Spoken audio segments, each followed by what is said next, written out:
তোরাদুল আমার সামনে আছে, তোদেরকে একেবারে মেরে ফেলবো, খুন করে ফেলবো। একটা লোক হসপিটালে আইসিতে মারা যাইতেছে, সেই লোক কিভাবে মনে করেন নাচ গান করে বেড়ায়। সে সাধারণ করে একটা মেয়ে ছিল, আমি নিয়ে, সে আমার সাথে থাকে ভাইরাল হয়েছে, আমি তো তার সাথে থাকে ভাইরাল হইনি। স্বামীর হুকুম ছাড়া সে বাইরে কিভাবে কাজ করে, তাকে মারে কোরআন শরীফ হয়েছে, কোরআন শরীফ জীবন আর বাড়ে যাবি না, কোন কাছে শুটিং করবি না। সেই মেয়েটা আমার মেয়ের বান্ধবী, তার নাম হলো মিথি। এটা আমার মেয়ের সাথে সম্পর্ক হয়, সে থেকে আমার সম্পর্ক হয়। ভাই ওই মেয়ের সংসার আছে, দুটো বাচ্চা আছে, সেই মেয়ে তো বিবাহিত। সে তো সুইসাইড করে একজন রিয়ামণি দায়ী থাকবে। রিয়ামণি প্রতারণা করেছে, সে আমাকে ব্যবহার করে আজকে নাম ডাকটা অর্জন করছে, আমাকে ব্যবহার করে তলে তলে বাড়ে দেয়, মদ খাইছে, পরে আমাকে ব্যবহার করে তলে তলে দেয় শুটিং করছে, আমি জানতেছিলাম না বিষয়গুলো। এবং বাবা যখন আইসিতে ভর্তি ছিল, তারই একজনও জানি সেই টাইমে সে শুটিং করে বেড়াচ্ছে। এবং সে বলেছে সে আলম রাখতেও পারে, নাও পারে। আমার মা বেঁচে থাকে কিন্তু তাকে বাইর তুলবে না। আর যে বউকে আমার বাবার পাশেই পাইলাম না, আমার পাশে পাইলাম না, যে বউ কোরআন শরীফ ছুঁয়ে বললাম জীবনে বারো যাবো না, কোনো ছেলেটা গান করবো না, সেই মেয়ে তো জীবনে সংসার করার কোনো প্রশ্নই ওঠে না। কারণ সে বলছে আপনি হলে ঝামেলাটা কাজ, একজন মৃত্যুর লোক হসপিটালে তার কাজ হতে পারে না, আর স্বামীর হুকুম ছাড়া সে বাইরে কিভাবে কাজ করে। কোরআন শরীফ তোর পরেও তো বাড়ে গেছে, সে গান করছে, মদ খাইছে। দেশ জুড়ে তোলপাড় ওয়ালটন ফ্রিজ কিনে আপনিও হয়ে যেতে পারেন মিলেনিয়ার। আমি এতগুলোতে তিনটে মেয়ের নামে কথা বললাম, এতগুলো অভিযোগ করলাম, যে একটা যারা তো মুসলমান হয়ে থাকে, নুসরাত এবং রিয়া, দুই রাকাত নফল নামাজ পড়ে জানে ওরা কোরআন শরীফ পড়ে বলে আলম এই কথাগুলো পরে কোনদিন ধরছিলাম হাতে নাতে, এবং মনে করেন এবং আলম যে কথাগুলো বলছে সম্পূর্ণ মিথ্যে। বলতে পারে যে আমরা হাদিস ইসলামে শুনেছি যে পরকিয়া করলে কোনো কিছু তাকে পাথর ছুঁড়ে মারা হয়, যে দেশের জনগণ আমাকে পাথর ছুঁড়ে মারে এবং আমাকে যত শাস্তি হয় সেই শাস্তি যেন আমাকে দেয়, আমি মাথা পেটে নেব। সেই মেয়েটা আমার মেয়ের বান্ধবী। নাম কি তার নাম হলো মিথি। তার সাথে তোর সম্পর্ক কিভাবে? এটা আমার মেয়ের সাথে সম্পর্ক হয়, সে থেকে আমার সম্পর্ক হয়। মেয়ের বান্ধবী আপনার? মেয়ের বান্ধবী। ভাই ওই মেয়ের সংসার আছে, দুটো বাচ্চা আছে, সেই মেয়ে তো বিবাহিত।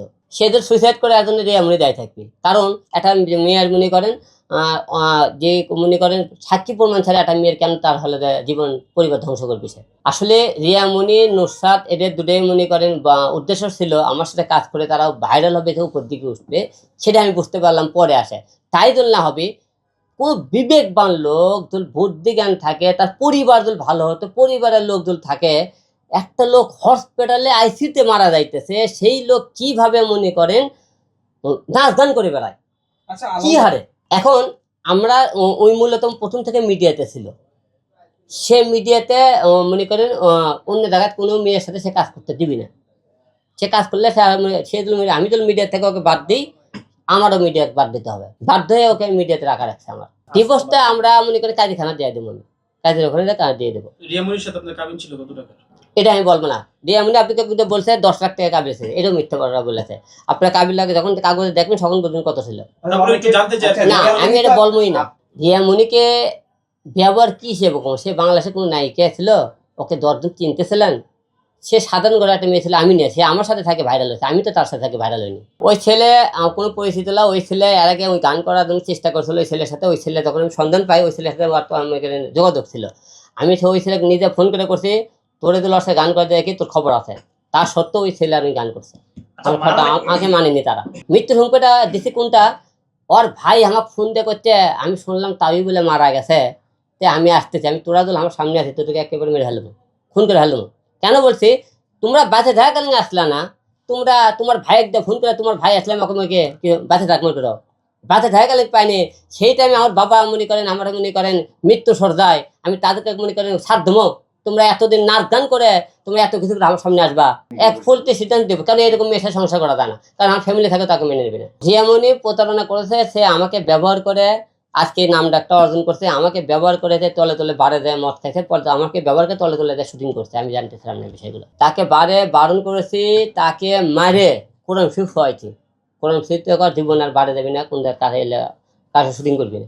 এখন ভাই আমি আগে থেকে সত্যের পথে কথা বলছিলাম, আমার জীবনে 3টে মেয়ে আছে, কী কারণে আমার জীবনটা ধ্বংস হয়ে গেল আমি সেটাও বললাম। এটা তো মানুষকে আমার কেরিয়ার ধ্বংস মনে করে, আমাকে খারাপ মনে করে সমাজের লোক, আমার কিছু করার নেই। কারণ আমি 3টে মেয়ে কী কারণে গেছে, আর আমার এই কথাগুলো একটা কথা হলো, আপনি মিডিয়া ব্যক্তিগুলো 3টে পরিবারের খবর নেবেন, এলাকায় যায় আপনি সাক্ষাৎকার নিতে পারবেন যে হিরো আলমের বউ কেন গেল, কেন আসলো না, এবং হিরো আলমের ওই এলাকার কোনো পরকীয়া ধরতে পারেন কি না, আমার কেউ মনে করেন তা এখন পর্যন্ত কোনো লোক পরকীয়া ধরতে পারছে কি, এবং আমার বউকে বউ অভিযোগ দিয়েছে, তাদেরকেও বলবেন হিরো আলম কোনো রুমে ডেটিং অবস্থায় কোনো মেয়ে খুঁজে পাইছে কিনা।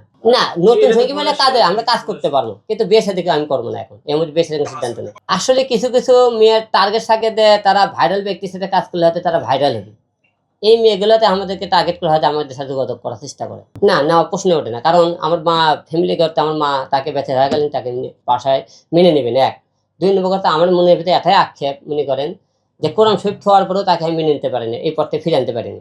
তিন নম্বর আক্ষেপ, আমার বাবা হসপিটাল থাকেন তাকে কোনোদিন আমার পাশে পাইনি। চার নম্বর, সে পরে কে কথা বলতেছে আমাকে, পরে কে আমি যদি করেছি সে পরে কে কোনোদিন আমাকে হাতে ধরতে পারেনি।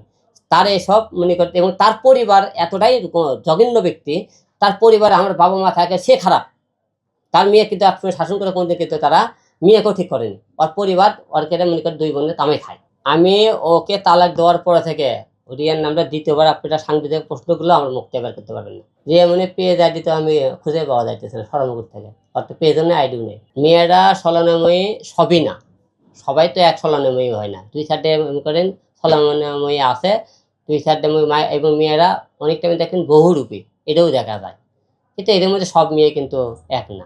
যারা ছলনা করে, যারা মানুষকে ঠকায়, তাদের পাপের ফল কিন্তু দেখতেছেন এখনই।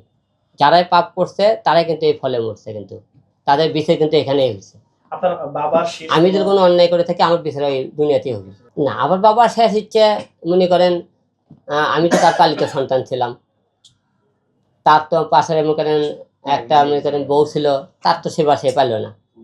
এবং এই দুঃখটা আমার মায়ের, যে তোমাকে তার বউ, তার মনে বাবা, আমার বাবা তার মনে করেন বইয়ের কোনো সেবা পেল না, এই জন্য আমার মা জীবনও মেনে নেবে না, প্রশ্নে ওঠে না মেনে নেওয়া। বর্তমান আগের দুনিয়াতে ছিল নারীরা নাকি ভালোবাসায় আটকায়, আবেগে আটকায়, এখনকার বর্তমানে নারীকে আটকাতে চাইলে টাকাও লাগবে, ভালোবাসাও লাগবে, এই দুটো নাহলে নারীকে আটকাতে পারবেন না। মূলত এক নম্বর টাকা লাগবে নারীকে আটকাতে চাইলে। সবই ছিল, কোনো কিছুর কমতি ছিল না, তারপরেও কেন তিনটা নারী, একে একে তিনটা নারী আসলে আপনার জীবন। না আমি টাকার দিকে একটু দুর্বল ছিলাম, টাকার দিকে দুর্বল। আমি